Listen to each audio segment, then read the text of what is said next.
effectivement là, une nouvelle série ce matin. Donc, on a, comme vous le savez, là, étudié la lettre de Jacques dans le Nouveau Testament. Bon, durant l'été, on a pris une petite pause, là, quelques dimanches là, de notre série pour faire des enseignements thématiques. Et puis, on recommence notre habitude, hein, le dimanche matin, de prendre un livre ou une portion des Écritures et puis d'exposer, non pas ce que nous on pense, mais ce qu'on croit que le texte dit. Hein. Il y a une différence entre les deux. On ne veut pas juste lire le texte et puis là, donner des opinions personnelles. On veut vraiment essayer de revenir à la base puis dire, bon, quelle était l'intention originale de l'auteur? Qu'est-ce que l'auteur voulait dire à son audience? Maintenant, c'est des textes qui sont inspirés de Dieu, on le sait, la parole de Dieu est vivante, on en parle souvent, c'est la base, nous, de notre croyance, de notre vie, de notre foi, nous, comme chrétiens évangéliques. Et puis, quels principes on peut appliquer à notre vie? Au-delà des principes intellectuels qu'on retient dans les enseignements, vous le savez, la parole de Dieu, je viens de le dire, est vivante, puis nous transforme. Donc, il y a une partie intellectuelle, rationnelle, quand on entend un enseignement de la parole de Dieu, puis il y a une partie surnaturelle, qui est impossible pour nous de comprendre. Une portion mystérieuse, une action de l'Esprit Saint dans nos vies, quand on est exposé à la parole de Dieu, que ce soit par écrit ou sous forme d'un enseignement ou autre. Donc, écoutez, la Genèse, c'est quand même 50 chapitres. Puis, on est conscient que des fois, être 2 ans dans une série, ça peut être long. C'est la parole de Dieu, mais tu sais, on aime des fois changer un peu, là. Donc, on s'est dit, bon, on va parler des chapitres 37 à 50. On va le voir tantôt. La Genèse, c'est comme 10 rouleaux ou 10 livres que Moïse a compilés. Et puis, chapitre 37 à 50, l'histoire de Joseph, c'est le 10e rouleau. Le 10e tolédote, si on veut utiliser là, le vrai terme. Fait qu'on va le voir. Et puis peut-être qu'une autre fois, on verra une autre portion de la Genèse. Ça va nous permettre de varier. Donc, après la Genèse, on va faire un livre du Nouveau Testament. On va revenir après ça ensuite dans l'Ancien, et ainsi de suite.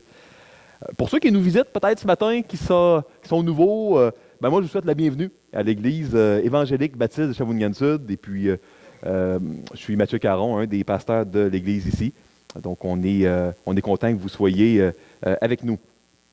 Écoutez, le titre de la série, qui va être évidemment 13 messages, 37 à 50, c'est Joseph, où est Dieu quand rien ne va plus?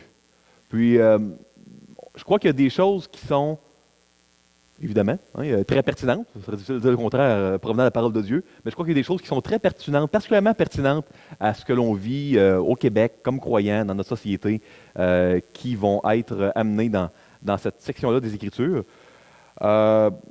Pour aujourd'hui, on va non seulement faire l'introduction, mais voir le chapitre 37.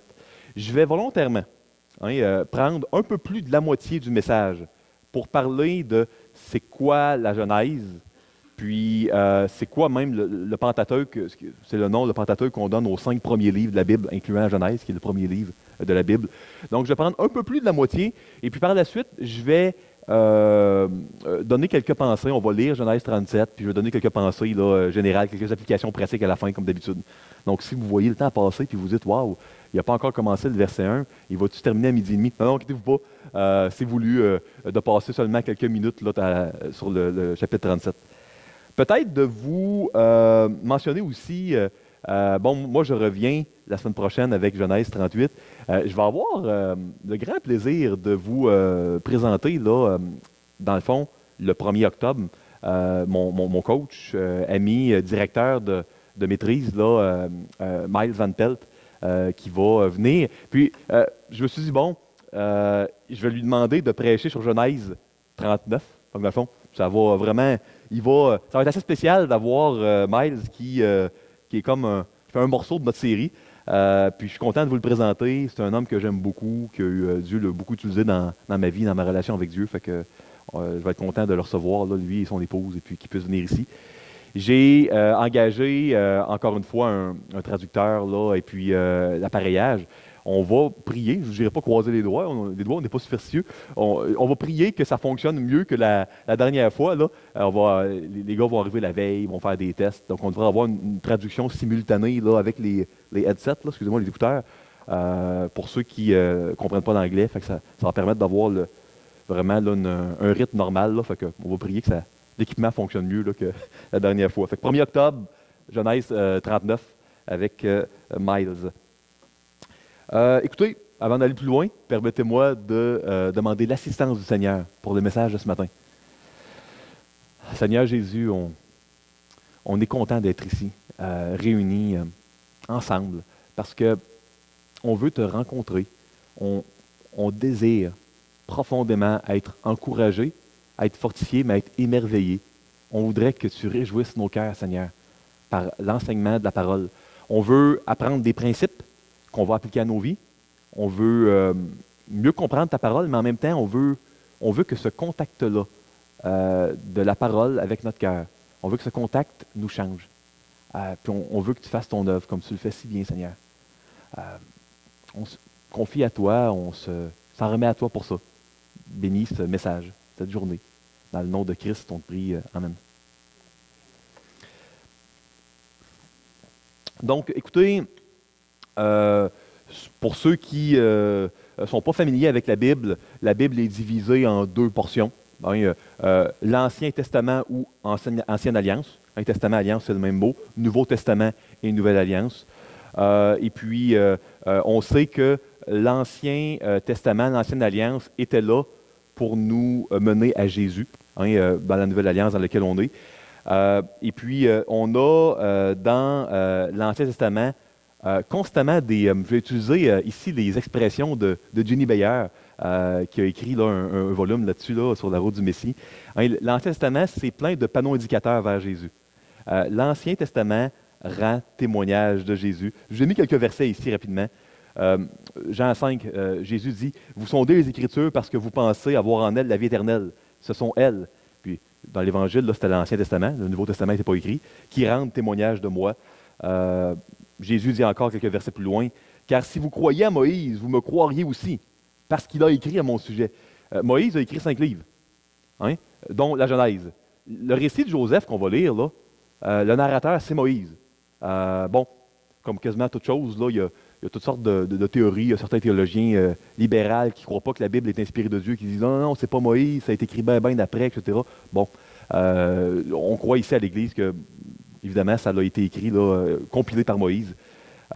Donc, Moïse, quand il a écrit Genèse, là, Jésus dit que c'est son sujet. C'est assez spécial, hein? Luc 24. Puis il leur dit, encore là, c'est Jésus lui-même qui parle, « C'est là ce que je vous disais lorsque j'étais encore avec vous, qu'il fallait que s'accomplisse tout ce qui est écrit de moi dans la loi de Moïse. » 5 premiers livres de la Bible. On est dans cette section-là, dans les prophètes et dans les psaumes. Donc, quand Jésus parle de la loi, ou loi de Moïse, des prophètes et des psaumes, ça, c'est les 3 sections de l'Ancien Testament comme les Juifs les voyaient, comme Jésus lui-même les voyait. Nous, dans nos Bibles, souvent, on a les livres, vraiment, là, les premiers livres, le Pentateuque, puis on a les livres poétiques, puis prophétiques, puis historiques. Jésus, lui, dans sa Bible, c'est pas de même qu'il voyait ça. Eux, il n'y avait pas de historique, prophétique, puis poétique. Il y avait 3 sections. Tu avais la loi, les 5 premiers livres. Tu avais les prophètes, puis je vais vous montrer, là, c'est pas les mêmes divisions que nous. Puis tu avais les écrivains. Jésus appelle ça les psaumes, mais les écrivains hagiographes les psaumes. C'est pas juste le livre des psaumes, c'est une section. Je vais vous... tiens, c'est déjà ici. Fait que regardez, la loi, c'est vraiment les 5 premiers livres. Puis ça nous parle de l'Alliance, l'Ancienne Alliance, évidemment. Dans le Nouveau Testament, ça pourrait peut-être être équivalent aux Évangiles. Les prophètes, c'est vraiment l'histoire de cette alliance-là. Et puis quand on a un livre, qu'on a fait Ruth ensemble, ça, c'est la vie dans l'Alliance, ce qu'on appelle les hagiographes. Donc, nous, aujourd'hui, dans la Genèse, évidemment, on est dans la loi. Donc, un livre qui est supposé nous expliquer c'est quoi l'Alliance, les 5 premiers livres de la Bible. Maintenant, quelle est la date, l'auteur et puis le destinataire du livre de la Genèse? On pourrait s'égarer dans toutes ces informations-là. Moi, j'aimerais prendre un peu de temps ici pour vous expliquer comment ça fonctionne. La Genèse avec l'Exode, Lévitique, Nombre, Deutéronome. C'est des livres, souvent dans bien des Bibles de croyants, ceux qui ont encore des Bibles papier, qui ne sont pas rendus avec des iPhones, des tablettes, les pages sont collées un peu. Souvent, à partir de à peu près la moitié du livre d'Exode, là, quand les descriptions du tabernacle et puis du propitiatoire, puis les différents sacrifices que tu prends le lobe du foie, tu coupes, tu fais ci, tu fais ça, souvent les pages deviennent collées. Puis là, ça redevient dans les Juges ou dans un Samuel là, plus décollé parce que les gens, ils sautent. Puis c'est pas méchamment, c'est pas que les gens ne sont pas intéressés. Les gens ne voient pas le rapport. Les gens ont bien de la misère à voir c'est quoi cette histoire-là, comment je vais appliquer ça à ma vie, les dimensions là, du tabernacle dans le Lévitique. Tu sais, il me semble que ça s'est passé. Sûrement que ça pointe vers Jésus, puisque Jésus le dit, mais bon, on ne sait pas trop comment. Moïse a écrit, a répertorié ces 10 morceaux-là, 10 rouleaux, 10 portions, 10 millilivres pour former la Genèse. Okay? Il a également écrit l'Exode, Lévitique, Nombre, Deutéronome. Je vais vous donner un peu le fonctionnement de ces 5 livres-là. Puis, il faut que je revienne pour vous l'expliquer, puis on pourra en parler très longtemps. J'ai prêché jeudi dernier, il y a quelques-uns de l'Église qui étaient là 55 minutes là, juste sur ça. Je vais juste en quelques minutes vous donner le résumé. On ne peut pas comprendre exactement c'est quoi le Pentateuque si on ne comprenait pas c'est quoi une alliance il y a 3000 ans dans l'Ancien Monde. À cette époque-là, quand un seigneur d'un pays, quelconque, faisait la conquête du pays voisin, une fois que la conquête était faite, le seigneur établissait un traité d'alliance avec son vassal. Un vassal, c'est le pays conquis. Ou encore, si le pays voisin il disait « Oh, le seigneur du pays d'à côté, là, économiquement, c'est riche, ça va bien, je voudrais être sous sa protection. Je vais donc moi-même demander à être son vassal. Hein, parce que quand tu es le vassal, le serviteur du seigneur, tes ennemis sont ses ennemis, tes amis sont ses amis, donc tu es sous sa protection. Hein, le seigneur devait protection à ses subordonnés, à ses vassaux, mais par contre, les vassaux devaient payer le tribut. Hein, le tribut, c'est l'impôt, les taxes. Au seigneur, devaient obéissance, devaient aller à la guerre avec le seigneur, etc. Donc, il y avait 5 portions dans l'ancien temps, dans les traités d'alliance. Puis, écoutez, ce que je vous dis ici ne change absolument rien au niveau doctrinal. Hein. Ça nous aide juste à comprendre un peu là, le pourquoi des différentes choses. Dans un traité d'alliance, puis on en a encore dans les musées, hein, ce que je vous dis n'est pas spécifique aux Juifs. On le voit dans les traités des Hittites, qui est un peuple là, de l'Ancien Monde, de l'époque des Juifs, babyloniens, dans différents peuples de cette époque-là. Les traités ne marchaient pas comme de nos jours, là, avec les notaires, puis tout le kit.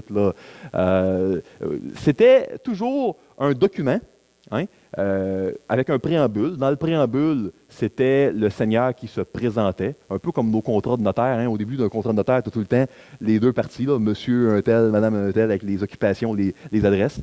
Tu avais toujours un prologue historique. Le prologue historique, puis ici, ça paraît théorique, académique, mais suivez-moi bien, c'est la relation entre le seigneur et le vassal avant le traité d'alliance, okay, qui a mené à ce traité d'alliance-là. Bon, il y avait les obligations, les stipulations. Après ça, il y avait les bénédictions que le seigneur donnait à son subordonné si le traité était respecté, et les malédictions. Hein. C'était quoi les pénalités si la personne ne respectait pas l'alliance, c'était nommé. Puis à la fin, tu avais une clause de dépôt. Qu'est-ce qu'on faisait avec ce document-là d'alliance? C'est expliqué. Donc, ce qu'on doit comprendre, c'est que quand Moïse, lui, on le sait, va sur le haut du mont Sinaï, et puis l'Éternel conclut le traité d'alliance avec son peuple, ça prenait... Dieu, là, il fonctionne d'une manière que les gens comprennent. C'est comme Jésus, là, dans l'Évangile, il utilise souvent des images de l'agriculture, tu sais, le bon berger, la pièce qui est perdue et retrouvée, le fils prodigue. Le Seigneur Jésus, il ne parlait pas d'exemples d'auto ou des affaires qui venaient de Chine ou d'Asie avec le riz. Puis tout. Tu sais, le Seigneur, quand il était sur terre, il parlait d'exemples que les gens autour de lui pouvaient comprendre. Bien, Dieu faisait la même chose. Dans l'Ancien Monde, quand sur le mont Sinaï, Dieu a voulu créer une alliance avec son peuple, il leur a parlé dans un langage qu'ils pouvaient comprendre. Donc, le préambule, le Seigneur se présente. Le prologue historique, la relation entre le Seigneur et les vassals qui a mené à l'alliance. Les obligations, bénédictions, malédictions et clauses de dépôt. La Genèse, la plupart des théologiens qui adhèrent là, à cette vision-là, que l'Ancienne Alliance n'a pas été inspirée de Dieu, etc., n'a pas été, donc, pas tous les théologiens, évidemment, mais bon, croient que la Genèse, c'est le prologue historique. Hein? On a dans Genèse, au début, là, les premiers chapitres, Dieu qui se présente. Puis là, toute l'histoire d'Abraham, tu sais, Noé, Abraham, Isaac, Jacob, puis Joseph, c'est les relations entre le Seigneur et son vassal qui ont mené à un moment donné au mont Sinaï, là, à ce qu'il y ait un peuple, puis que Dieu puisse dire, « Hey, je serai votre Dieu, vous serez mon peuple, je serai au milieu de vous. » L'Alliance a tout le temps été ces trois choses-là. Hein? Je suis votre Dieu, vous serez mon peuple, je suis au milieu de vous. C'est encore comme ça aujourd'hui. C'est notre Dieu, on est son peuple, il est vraiment au milieu de nous, là, plus que jamais là, par l'Esprit Saint. C'est ça un peu. Des fois, on ne comprend pas les 10 commandements, puis on dit pourquoi 10 commandements, puis c'est bizarre. Ben, c'est les obligations. Il y avait tout le temps des obligations dans l'Alliance. Bénédiction et malédiction, on voit après les 10 commandements, 2 chapitres de malédiction et bénédiction, puis on dit c'est quoi le rapport? Il me semble que Dieu menace là-dedans, dans Exode. Ben, ça suit un peu la structure, l'architecture des traités d'alliance de l'époque. Pourquoi maintenant tout ça c'est écrit sur 2 tables de pierre? Pourquoi pas juste une? 2 tables de pierre en 2 copies, déposées à un endroit qui est nommé. Puis là, on trouve Solon qui explique qu'ils vont déposer ça dans tel coffre, le coffre de l'Alliance, dans le lieu très saint avec le couvercle. Ben, dans une alliance, tu avais la clause de dépôt, tu avais où tu le mettais. Puis dans Deutéronome, vers la fin de la vie de Moïse, tu as ce qu'on appelle les arrangements de renouvellement. Parce qu'à la fin de la vie de Moïse, là, Moïse, il fait un récapitulatif, puis il explique comment que ça va être renouvelé, puis dans le futur. Fait que les 5 premiers livres de la Bible, on pourrait y voir la manière connue de l'époque avec laquelle les souverains, les suzerains, les seigneurs, établissaient des traités avec un pays conquis, un vassal. Donc, tout ceci étant dit, pourquoi je vous dis tout ça? Parce que là, présentement, on est à la fin du prologue historique. Là. Dieu s'est présenté dans les premiers chapitres de la Genèse, puis dans toute la Genèse, on a les relations entre le Seigneur puis Abraham puis son peuple, qui vont mener au Sinaï, à un moment donné, à l'Alliance, l'ancienne Alliance, qui vont mener à Jésus, on le sait. Et puis là, on est dans la relation entre vraiment Dieu et Jacob et ses fils. Souvent, on dit hey, c'est l'histoire de Joseph, même on a appelé ça l'histoire de Joseph. On va voir que, si on voudrait être vraiment biblique, c'est l'histoire de Jacob. Vous allez dire, hein, bizarre, je vous explique dans un petit instant, restez des nôtres. Fait que ça, c'est les 5 parties de l'Alliance. Maintenant, si vous achetez un commentaire, là, ou empruntez un commentaire à l'arrière de la Genèse, vous allez probablement voir dans le commentaire, peu importe qui l'a écrit, là, que c'est pas, qu'il appelle ça des tolédotes, que la Genèse est divisée en 10 tolédotes. Là, c'est quoi ça, un tolédote? Un tolédote, puis là, ceux qui suivent, là, il y en a quasiment une vingtaine d'églises qui suivent mon cours d'hébreu, vont être capables de lire, parce que c'est le devoir là, de la semaine dernière, le mot ici, ça c'est tolédote, ici. Puis un tolédote peut être traduit par génération, souvent, c'est traduit par postérité de ou le récit de. Donc, à 10 reprises, 11 dans le fond, même, 10 reprises dans la Genèse, tu as 11 si tu comptes le préambule au début, tu as les mots « voici la postérité de ». Puis là, on lit ça, puis on dit « bon, c'est curieux ». Ou, selon vos versions, c'est « voici la postérité de » ou « voici la généalogie de », voici… puis, vous allez le voir, on va le voir aujourd'hui, on commence le 10e livre. Fait que, verset 2, là, on va le voir. Au verset 2, on va voir, là, je vais vous le lire.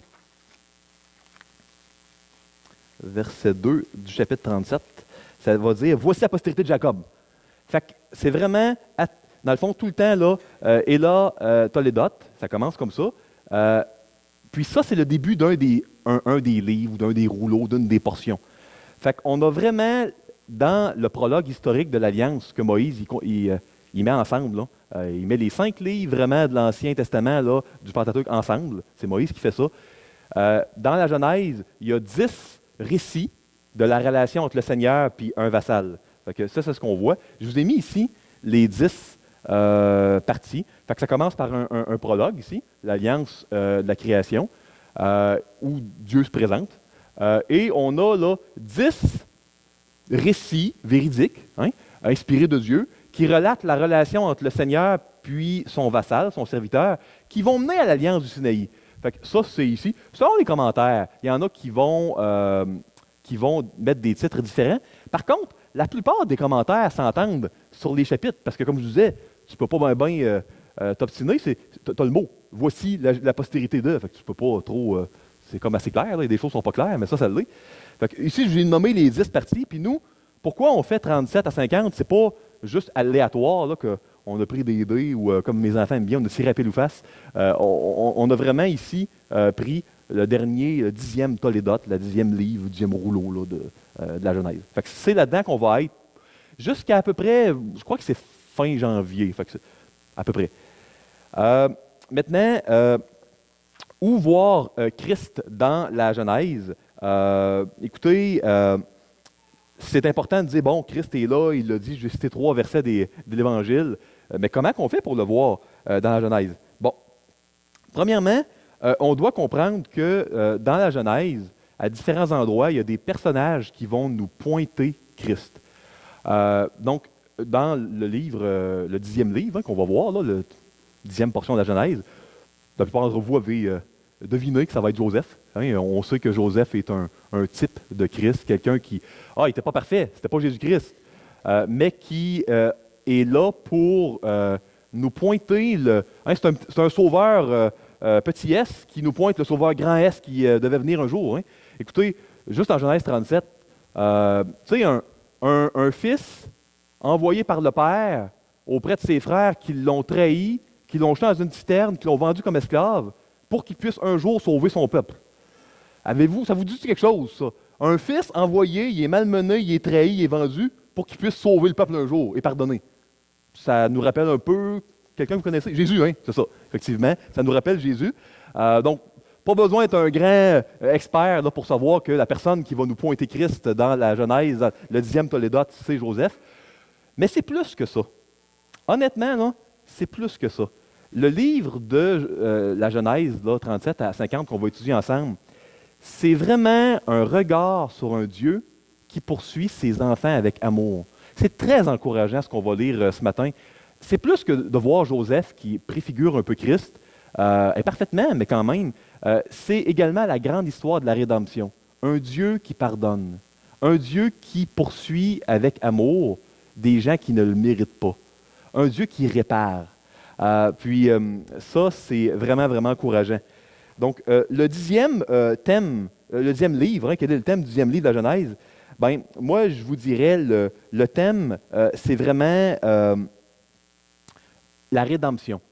Dieu qui envoie un sauveur pour sauver son peuple. Puis, ce qui m'encourage le plus, moi spécialement dans le texte de ce matin, c'est, vous allez dire, c'est spécial que Matthieu se réjouisse de ça, c'est vraiment dysfonctionnel.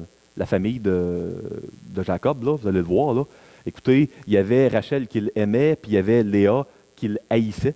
On ne le verra pas dans le texte, c'est plus quelques chapitres avant, mais Louis II traduit par n'aimait pas, mais c'est haï. Dans le texte original, là, ceux qui ont des Darby, c'est haïr. Hein, il haïssait Léa, il aimait Rachel. Déjà là, ça part extrêmement. D'avoir plusieurs femmes, ça part déjà mal. Puis d'en aimer une et de haïr l'autre, ça part encore plus mal. Là, on rajoute à ça, on va le voir aujourd'hui, qu'il y avait des préférés. Là, le frère veut tuer un de ses frères. On voit qu'il y a un des fils qui a couché avec une des femmes du père. Ça allait pas bien. Ça allait vraiment, vraiment pas bien. On se croirait écouter un téléfeuilleton là, québécois là, en 2017. Là. C'était vraiment dysfonctionnel. Écoutez, toutes les familles, à cause du péché, sont dysfonctionnelles. Il n'y a pas de famille fonctionnelle à part la famille de Dieu, là, de cette manière, là, les 3 personnes de la Trinité. Parce que, vous savez, on a la présence du péché en nous, mais Dieu a choisi cette famille dysfonctionnelle-là. Puis vous allez voir, la semaine prochaine, quand on va voir Genèse 38, c'est quasiment 18 ans et plus, là, violence, et puis tout ce que vous pouvez mettre, parce que ça joue rough. Puis c'est la lignée royale de Juda d'où va venir le Messie qu'on va voir dimanche matin prochain. Dieu ne fonctionne pas avec les conventions humaines. Il nous surprend, il nous émerveille, et il prend ce qui était détruit pour le réparer et puis le rendre semblable à lui. C'est mieux que réparer, c'est mieux que l'état de départ. Incompréhensible, incroyable, renversant. Le verset clé de la série sur Joseph, je crois qu'on pourrait dire, c'est vraiment subjectif et arbitraire ici, là, mais, je pense qu'un verset là, qui reflète bien, c'est Genèse 50-20. Vous aviez médité de me faire du mal. Dieu l'a changé en bien pour accomplir ce qui arrive aujourd'hui, pour sauver la vie à un peuple nombreux. Cette histoire-là qu'on va lire durant plusieurs chapitres, c'est une histoire de providence. C'est une histoire de quelque chose qui semble bien mal aller, mais où Dieu est en train de faire de quoi là, d'incroyablement beau, quelque chose de glorieux. Mais on peut seulement le voir si on fait confiance en Dieu, parce qu'on ne le voit pas dans le moment présent. Je ne parle pas plus loin d'introduction. Je me garde quelques minutes quand même pour lire le premier chapitre, qui heureusement est beaucoup moins complexe que celui du dimanche prochain, fait que c'était bien arrangé. Lisons ensemble Genèse 37, verset... on va le lire au complet, on va commencer par le verset 1, évidemment. Donc, ceux qui veulent le lire au tableau le peuvent, vous pouvez tourner dans vos Bibles, tablettes, téléphones, etc. Genèse 37, verset 1, version Louis II. Jacob demeura dans le pays de Canaan où avait séjourné son père. Puis là, voici le titre du livre. Si vous prenez le rouleau, là, en hébreu, voici la postérité de Jacob. Hein, fait que ça, c'est un livre, un morceau de la Genèse commence. C'est pour ça que je vous disais que c'est l'histoire de Jacob, pas de Joseph. D'ailleurs, c'est pour ça, le chapitre prochain, là, il ne parle pas de Joseph du tout. C'est correct, c'est parce que c'est l'histoire de Jacob, ultimement. Bon. Et de ses fils. Joseph, âgé de 17 ans, faisait paître le troupeau avec ses frères. Cet enfant était auprès des fils de Bila et des fils de Zilpa, femme de son père. Donc, Jacob avait 2 femmes puis 2 concubines, donc comme 4 femmes, mais 2 qui avaient eu des dots, 2 pas de dots. Une concubine, c'est une femme, mais où tu n'as pas eu de dot de la part du beau-père, c'est aussi simple que ça, dans l'ancien monde. Et Joseph rapportait à leur père le mauvais propos. Israël aimait Joseph plus que tous ses autres fils. Ouais, quand je disais qu'il y avait un favori, là, ça ne peut pas être plus clair que ça. Parce qu'il l'avait eu dans sa vieillesse, et il lui fit une tunique de plusieurs couleurs. Ses frères virent que leur père l'aimait plus qu'eux tous, et ils le prirent en haine. Ils ne pouvaient lui parler avec amitié.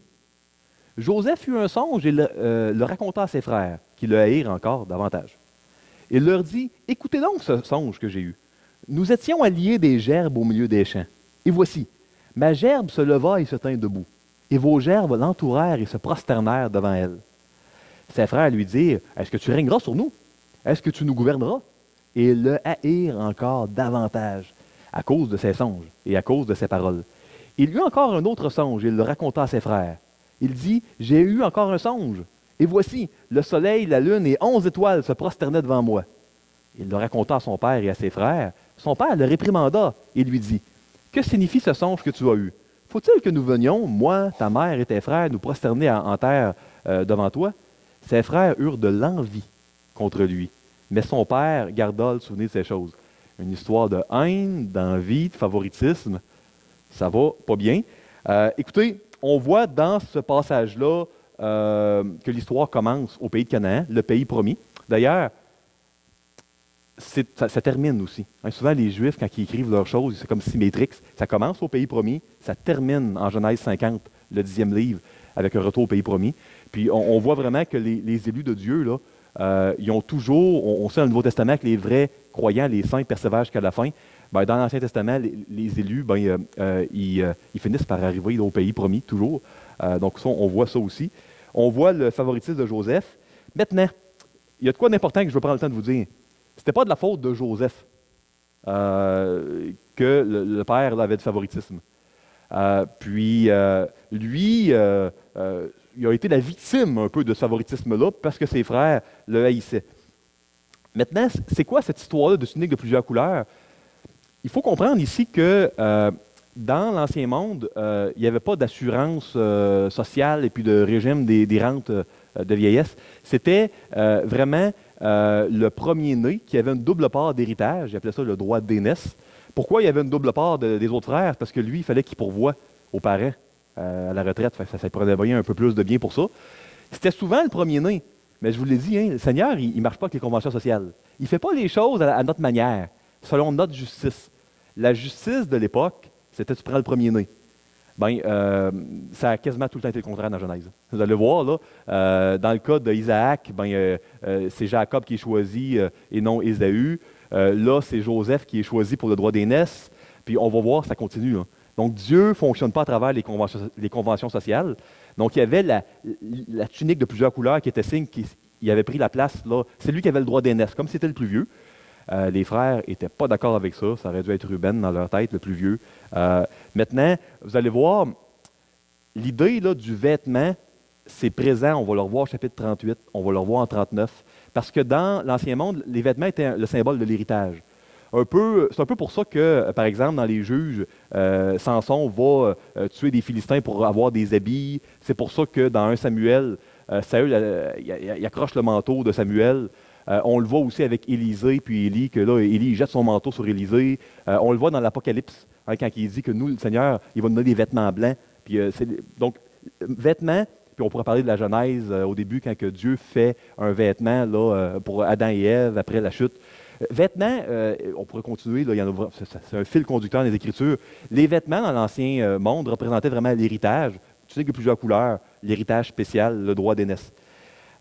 On voit aussi dans le passage qu'on a lu que à ce moment-là,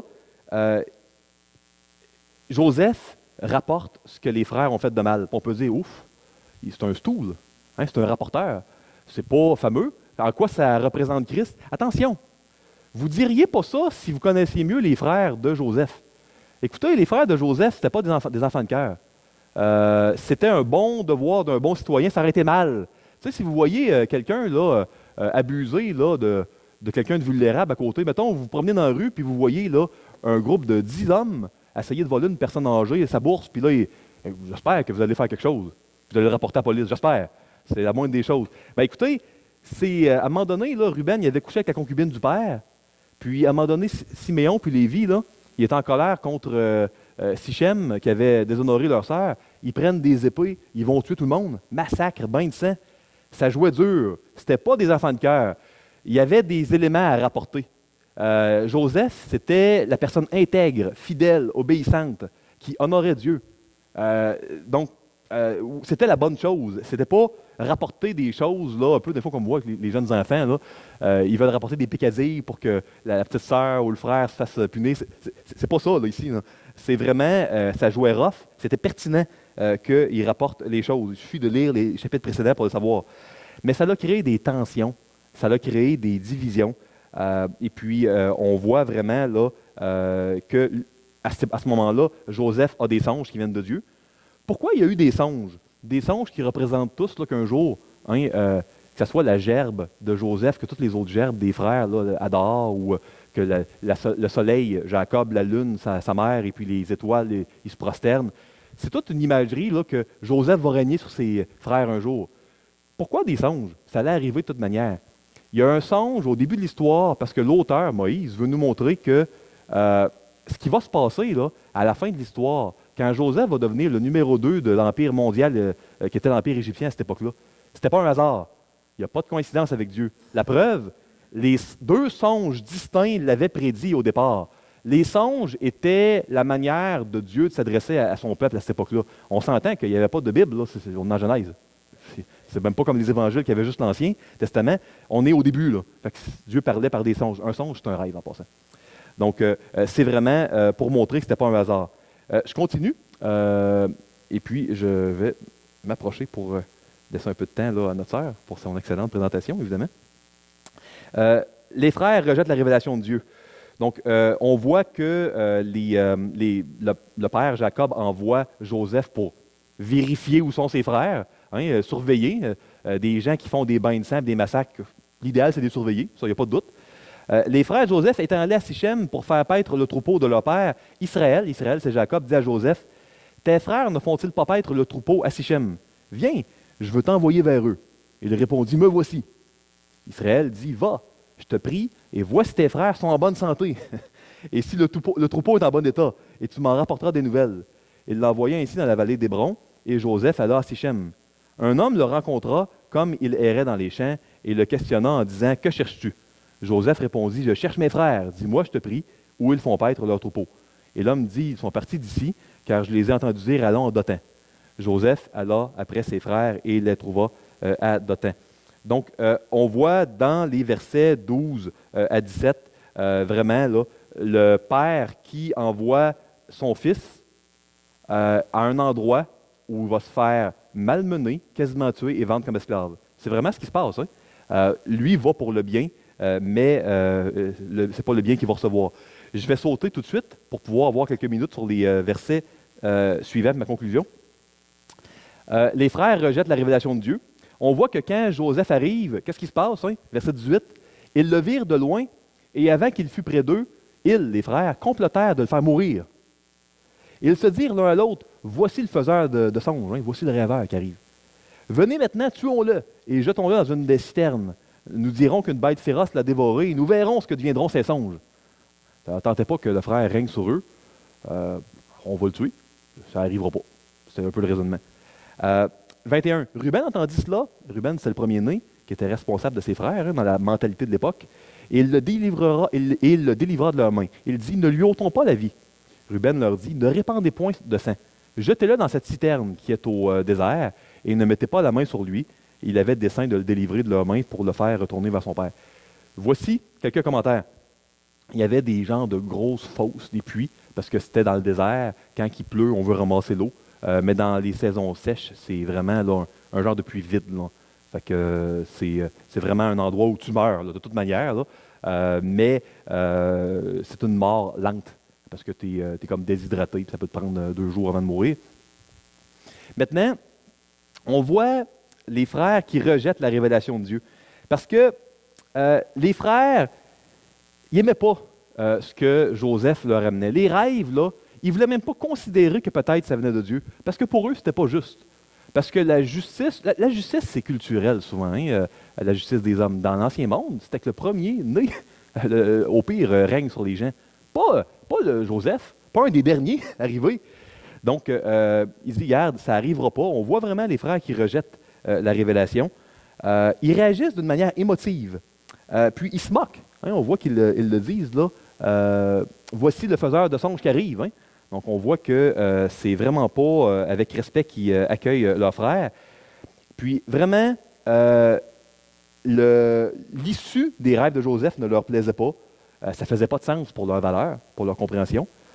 Les frères ne trouvaient pas ça équitable que Joseph règne sur eux. Puis, vous savez, la justice de Dieu, si vous lisez Romains, si vous lisez l'Évangile, c'est pas équitable. Je ne sais pas s'il y en a ici qui méritaient que Jésus-Christ, le Fils de Dieu, meure pour eux, pour les sauver, pour subir la séparation de Dieu à leur place.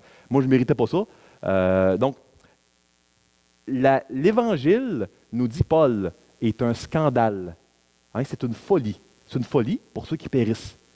La justice de Christ et notre justice humaine, c'est 2 choses bien différentes. La foi, c'est un cadeau, ça ne se crée pas, puis c'est la capacité de prendre la justice de Christ et d'en faire notre justice. Puis ça, c'est ce qu'on voit dans l'Épître aux Romains. Donc, les frères décident de choisir leur justice puis ils rejettent la révélation de Dieu. Ils croient qu'ils savent mieux que Dieu, ce qui est bon pour eux.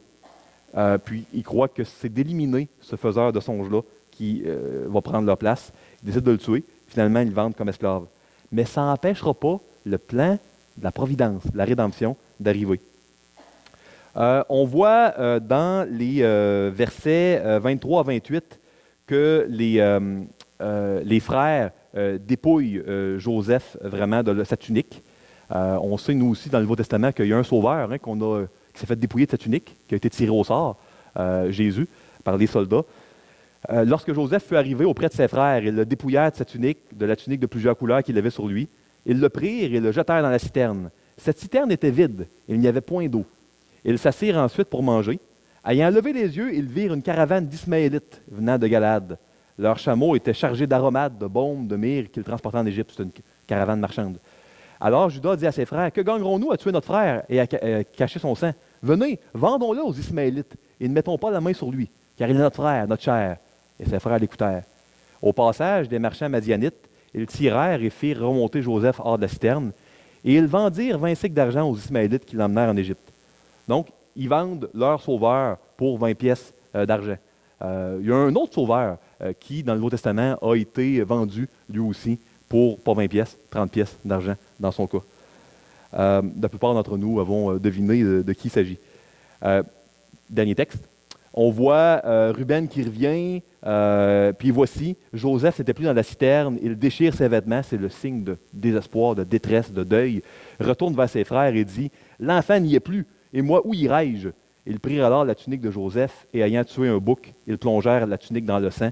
Ils envoyèrent à leur père la tunique de plusieurs couleurs en lui faisant dire, « Voici ce que nous avons trouvé, reconnais si c'est la tunique de ton fils ou non. » Jacob l'a reconnu et dit, « C'est la tunique de mon fils. Une bête féroce l'a dévoré. Joseph a été mis en pièces, et il déchira ses vêtements. Il mit un sac sur ses reins, et il porta longtemps le deuil de son fils. Tous ses fils et toutes ses filles vinrent pour le consoler, mais il ne voulut recevoir aucune consolation. Et il disait, c'est en pleurant que je descendrai vers mon fils au séjour des morts. Et il pleurait son fils. Les Madianites vendirent en Égypte à Potiphar, officier de Pharaon, chef des gardes. Donc, on voit,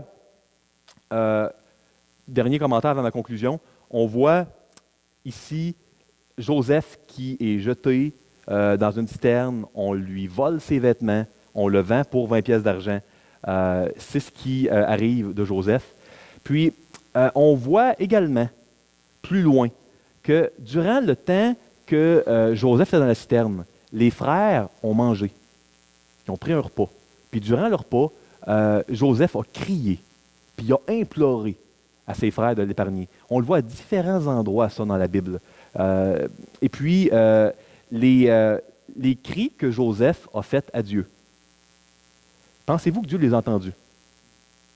Nous, on sait que oui. On connaît la fin de l'histoire. On sait que Dieu était à l'œuvre. Il a délivré Joseph. Se faire vendre comme esclave là, à un pays étranger quand tu es jeune, quand tu as peut-être 17 ans, ça ne sonne pas de délivrance. Ça ne goûte pas de délivrance pour moi. Ça n'était une. Dieu a délivré Joseph. Mais c'était juste par la foi qu'il pouvait le savoir. Parce que ça ne goûtait pas la délivrance. Les cris que Joseph a faits quand il était dans la citerne, les cris de désespoir, étaient tels que même plusieurs siècles plus tard, Amos, au chapitre 6, en parle. Puis il en reparle dans le Nouveau Testament, des cris que Joseph a faits. Intéressant que cette histoire-là, les cris que Joseph a adressés à Dieu se passent à Dothan, parce que Dothan est un lieu spécial. C'est un lieu où une grande délivrance spectaculaire, surnaturelle, va arriver plus tard, dans 2 Rois. On sait qu'à Dothan, alors que l'armée ennemie s'était rassemblée contre un homme, contre Élisée, une armée supérieure en nombre, Élisée a demandé l'aide du Seigneur, qui a envoyé une armée céleste, angélique, d'anges sur des chars de feu. Encore là, délivrance que personne ne pouvait voir. Géasi, le pauvre serviteur d'Élisée, excusez-moi, capotait un peu. Élisée demande à Dieu d'ouvrir ses yeux, là, il voit l'armée céleste. À Dothan, c'est un endroit où, à 2 reprises, il y a eu une grande délivrance qu'on ne pouvait saisir que par la foi, qu'on ne pouvait pas voir avec nos yeux humains. Conclusion. 4 points pour vous cette semaine, mes frères et sœurs, 4 points pour moi aussi. 1. Dieu nous a choisis comme ses enfants, pas parce qu'on le mérite, on ne le mérite pas, mais dans sa souveraineté par amour. Ça défie toute justice humaine. Dieu entend toujours 2 de ses enfants qui crient à lui, toujours. Il a entendu Élisée à Dothan, puis il a entendu Joseph dans la citerne, quand il a crié, puis que ses frères l'ont ignoré. Mais ça prenait la foi pour le voir. Même si la délivrance de Dieu n'est pas la même sorte de délivrance que nous, on a, Dieu délivre toujours ses enfants. 3, on a nous aussi besoin d'un sauveur qui va régner sur nous, puis nous sauver, malgré notre haine puis nos trahisons. On a besoin d'un sauveur qui va nous pardonner, comme Joseph a pardonné à ses frères. Et 4, on ne doit jamais oublier que la providence de Dieu, c'est comme un bon film de suspense. On ne voit le déroulement, le dénouement qu'à la fin de l'histoire. Que le Seigneur nous garde cette semaine, que le Seigneur nous aide à mieux connaître ce Dieu de délivrance, de providence, d'amour, de bonté, ce Dieu qui est merveilleux, à mieux le connaître pour qu'on puisse de plus en plus s'appuyer sur lui puis lui faire de plus en plus confiance, tel qu'il le mérite, tel qu'il en désigne.